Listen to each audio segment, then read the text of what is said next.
ওমা, রান্না বান্না হয়ে গেছে? হ্যাঁ, একদম কমপ্লিট। সব টেবিল সাজিয়ে দিয়েছি। দেখো, প্রথমেই গরম গরম সাদা ভাত, সাথে আছে কলমির শাক। আর এই রেসিপিটা আমি খেয়েছিলাম এক আমার বন্ধুর বাড়িতে। এই রেসিপিটা হচ্ছে আলুর খোসা পোস্ত দিয়ে ভাজা, একদম পরতে পরতে শুধু পোস্ত। এই রেসিপিটার মধ্যে যতটা বেশি করে পোস্ত দিলে স্বাদটা বেশি হয়।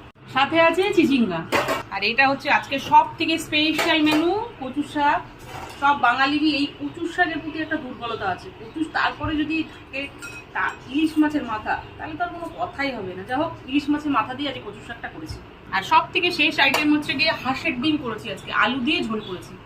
আর একদম তেল তেল করে একদম কষা কষা টাইপের হয়েছে। খুব ঝোলও হয়নি, একদম কষা কষাও হয়নি। সব শেষে আছে ডিমের অমলেট। আমার কন্যা হাঁসের ডিম খায় না, তার জন্য একটা পোলট্রি ডিমের অমলেট করতে হয়েছে, সেটাও করেছি।